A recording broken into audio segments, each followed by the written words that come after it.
True patience is more than just a waiting game. Patience doesn't mean you sit around hoping for something to happen. Patience is not a passive quality.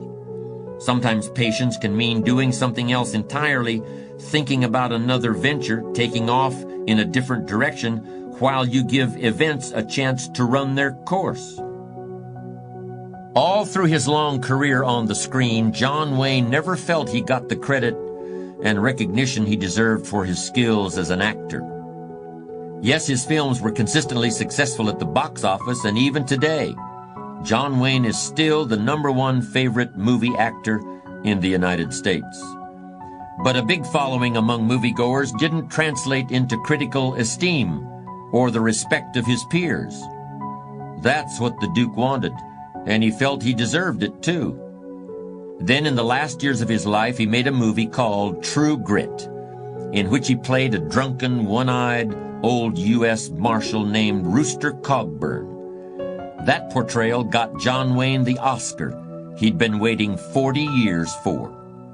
It wasn't the kind of high and mighty hero role he'd played when he was young that finally got him his award, but it was a role that he'd waited for all his life, and he didn't even know it was coming. A colleague of mine told me this story. He was traveling cross-country on a speaking tour and found himself delayed in Chicago while changing planes. In the first-class traveler's lounge, he fell into conversation with a gentleman who actually looked a bit like John Wayne during his True Grit period. And he was a little surprised to learn this gentleman was actually from New York City. And there was another surprise. Despite his rough-hewn appearance, this fellow traveler proved to be extremely soft-spoken. His favorite pastime was playing chess. But as he talked about his experiences in the construction business in New York City, he also demonstrated that he carried a big stick. His company had developed some of the most important commercial real estate in Manhattan. As successful people always do when they encounter other successful individuals, my colleague asked him how he'd done it. Well, he said, after I got my engineering degree, I spent some years getting hands-on experience in construction. I didn't want to be supervising people in any jobs that I didn't know how to do myself. Later on, when I started putting together my own projects, I had to deal with some pretty tough streetwise operators. Cement company guys, building inspectors, trucking companies. But I never tried to pretend I was any kind of hard case myself. I used to tell them right up front, you play straight with me, and I'll play straight with you. I never tried to take advantage of anybody, but I never let anyone take advantage of me either.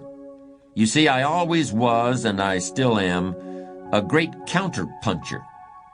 Anybody who takes a shot at me in business had better make sure it's a good one, because I'm going to hit back hard. But it's like chess. You don't necessarily hit back right away.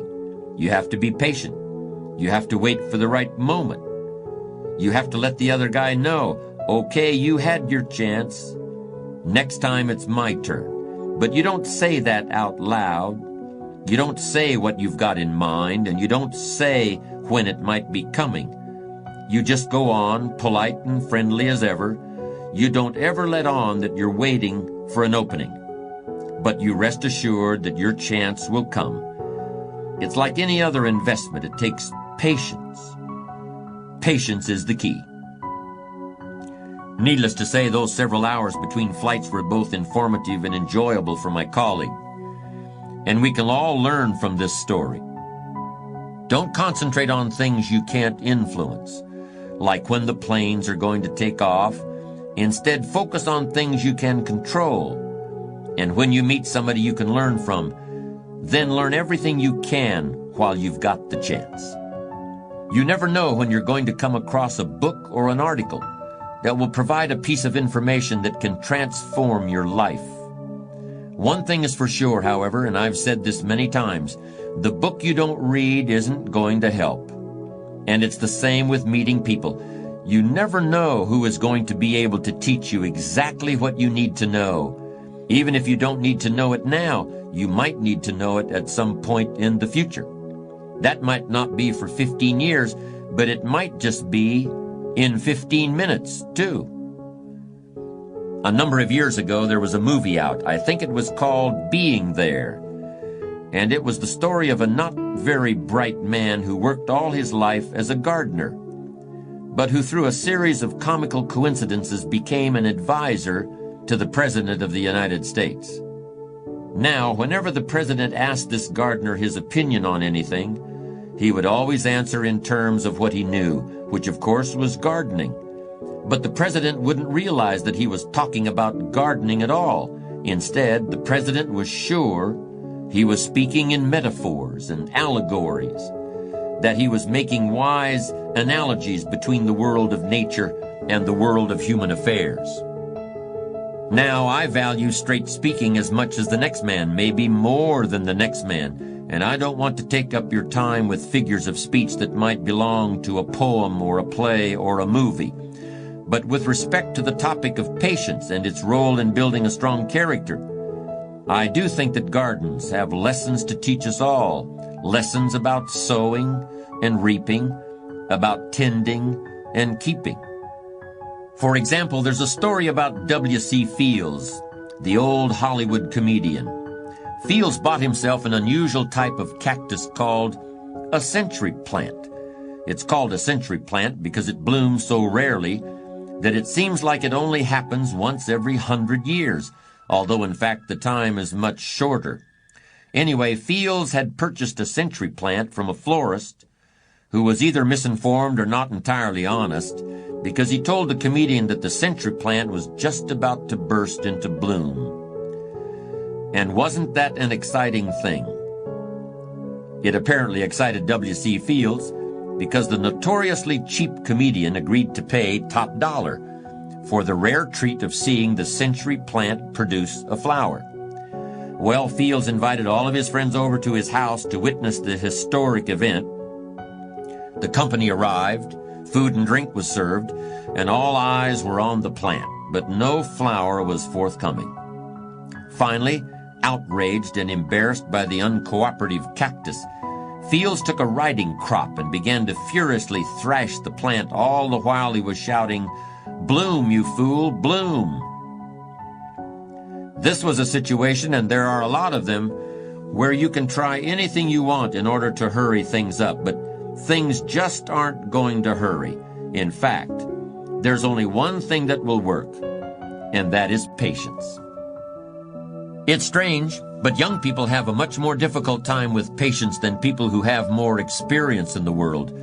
It seems like the older people get, the more able they are to wait, despite the fact that sometimes they have considerably less time to wait in. You could argue that older people ought to learn how to act quickly and decisively, while younger people need to learn how to wait. When you're young, you really have just about all the time in the world, and you just can't wait to use it.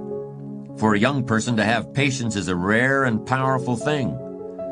How can we explain that impatience of the young? Maybe it's because when you're a teenager or in your early 20s, 1 year seems like a very long time. 5 years seems like forever, and 10 years is almost more than you can possibly imagine. But more mature individuals can actually look back 10 or 20 or even 30 years, and they can use the knowledge they've gained to create patience and a sense of perspective. At the risk of confusing you, I'm going to make what may sound like a contradictory statement. Here it is. A patient man is always richer than an impatient one, even if the patient man has less money. What do I mean by that statement? Well, riches and wealth can take other forms besides dollars and cents. Okay, that sounds good, so in what sense is the patient man richer? The actual answer is very simple. A patient man is always richer than the impatient one because the patient man can always afford to wait. The patient man is never desperate. The patient man has time to spare, while the man in a hurry is always on the verge of bankruptcy as far as time is concerned. In any situation you can think of, impatience is a source of weakness and fear. while patience is substance and strength. And here's another way that patience gives the person who has it an incalculable advantage over the person who doesn't, and gives him deeper insight into himself and others, which is a mark of great character. If you can only see the short term, if you can only think in terms of the here and now, then you are like a man with one eye. You can't judge distances. You live in a world that's flat and two-dimensional. In other words, the impatient person lacks all sense of perspective. Perspective lets you measure your plans and current events against things that have already occurred, and also against your desires and aspirations for the future. Then and now, here and there, near and far, need and know, watch and wait.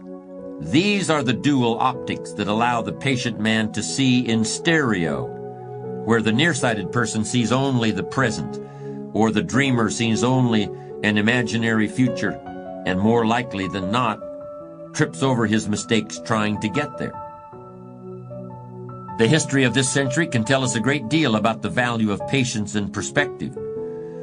History proves that time is the strongest ally you can possibly have, no matter what the odds against you or the level of adversity you're facing. Time gives strength to those who have it on their side.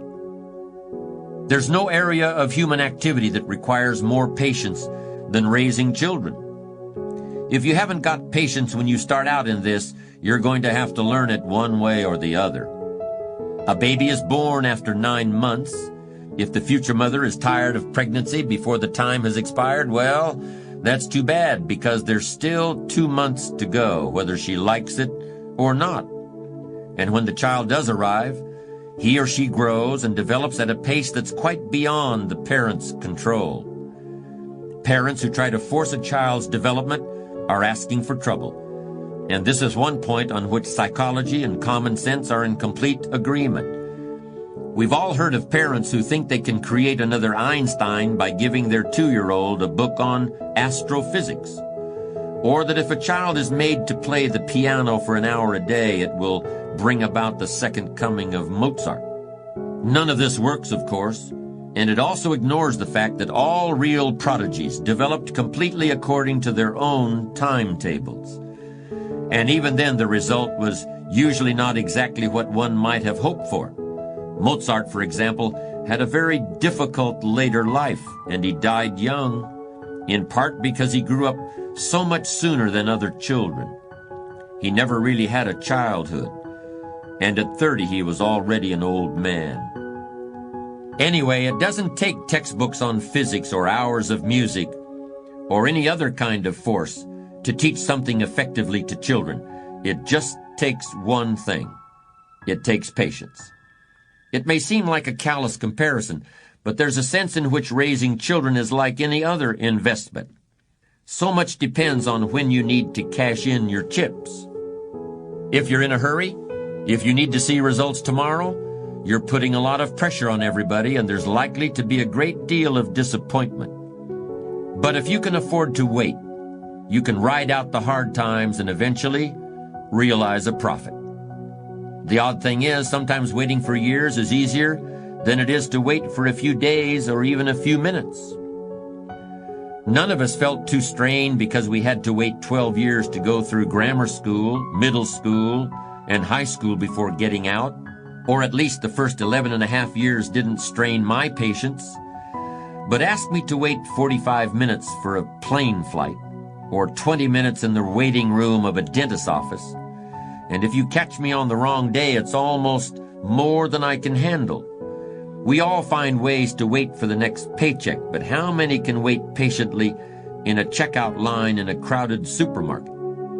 How many people can stand and wait quietly for an overdue train on a railroad platform?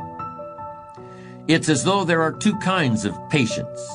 The kind that sets you up for the long term and gives you the promise of a better and richer day after tomorrow.